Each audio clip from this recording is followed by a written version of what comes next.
prie pour lui et demande le pardon pour celui qui le visite, et vice-versa pour celui qui lui rend visite le soir jusqu'à l'aube, etc. etc. Hadith ou Aqwal al-Rasul, donc les traditions prophétiques sont nombreuses, j'en ai trouvé plus d'une centaine concernant les gens qui sont dans la nécessité ou qui ont eu des accidents, les gens qui sont malades, les gens qui ont perdu un membre de leur famille, les gens qui ont eu des maladies psychologiques. Aussi, j'ai trouvé des traditions par rapport à cela et on a des indications extrêmement intéressantes à analyser, à approfondir, Inch'Allah ya Rabbil Alamin. Mais juste peut-être un dernier mot sur l'épreuve. Car l'handicap, la maladie, les problèmes de santé, les problèmes de société. Il y a beaucoup d'intervenants aujourd'hui, d'intervenantes ont beaucoup mis le doigt sur les problèmes de société qui sont engendrés par ces dysfonctionnements à tous les étages. Malheureusement, tous ces problèmes relèvent du terme asaba yusibu musiba, comme on dit dans le dialecte. Et un jour, les compagnons sont venus voir le prophète alayhi salam et on lui dit Ya Rasulallah, messager d'Allah, qui est l'homme le plus éprouvé? Le prophète sourit et dit Ana, je suis l'homme le plus éprouvé de l'existence. Et ils ont dit après toi. Il a dit les prophètes, donc toute la communauté des prophètes et des messagers. Et après, il a dit les savants, al-ulama ou. Je dis un petit mot sur l'ulama ou pour qu'on ne le prenne pas comme ça qu'entend. Ulama, savant, qui en réalité ne veut rien dire. Est-ce que savant, c'est celui qui travaille dans un laboratoire? Ou est-ce que savant, c'est un astrophysicien? Ou est-ce que savant qui rend service, qui est au service des gens?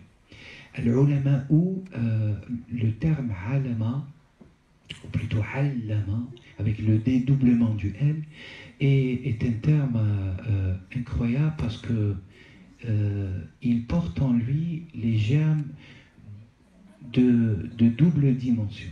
À la fois, c'est la transmission d'une science. À titre d'exemple, Bismillah ar-Rahman ar-Rahim, wa 'allama Adam al-asma'a kullaha. Et Dieu a appris à Adam tous les noms. Tous les noms, vous imaginez, tous les noms. Asma, il ne lui a pas appris l'af'al, pas les actions, pas les résultats, pas les conséquences. Les noms.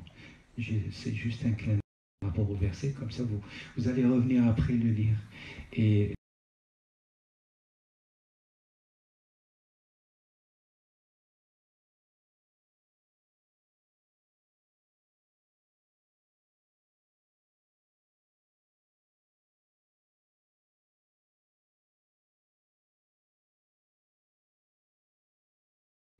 pour vous dire que la racine de la langue arabe, qui est une langue que Dieu a choisie, en tout cas une langue d'ailleurs, moi je dis que c'est un langage, c'est plus qu'une langue, que Dieu a choisi pour la dernière révélation à toute la création,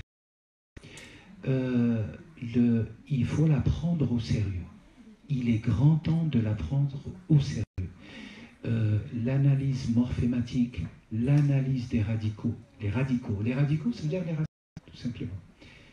Je reviens au tout début de mon intervention, où on a des termes qui gravitent dans la médiasphère, la politicosphère, la sociosphère, etc., dans les réseaux. Un radical, ça signifie la racine. Ça ne veut rien dire. Quand on dit c'est un radical, ça veut dire il est racine. Non, la racine, c'est la parole de Dieu. La racine, c'est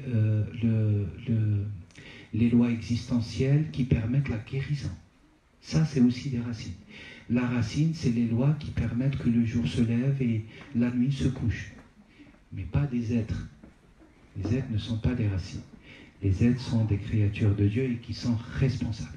J'appuie souvent sur la responsabilité. Elle est très importante. Responsabilité de tous, à toutes les échelles.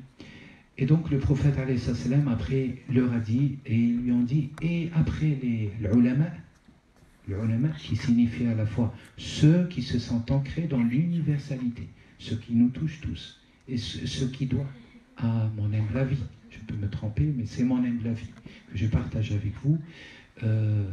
L'engagement de l'être sur terre, il doit être universel.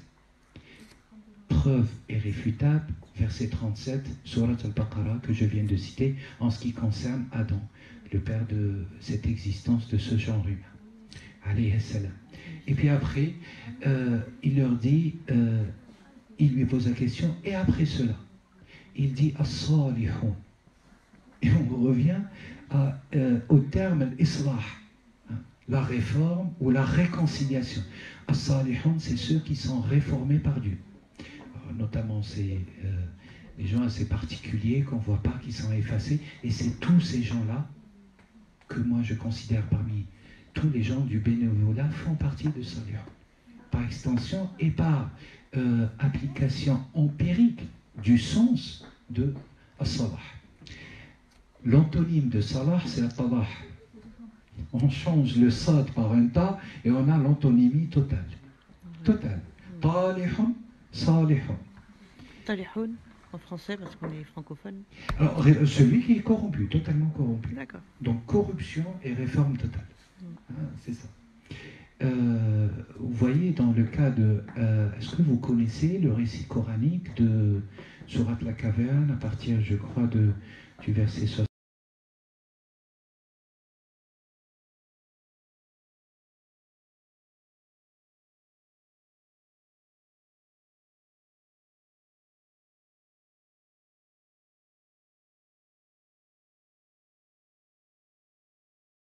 Nomme cet être que la tradition nomme, la tradition tardive, bien sûr, nomme El-Khadir, lui assigne un nom.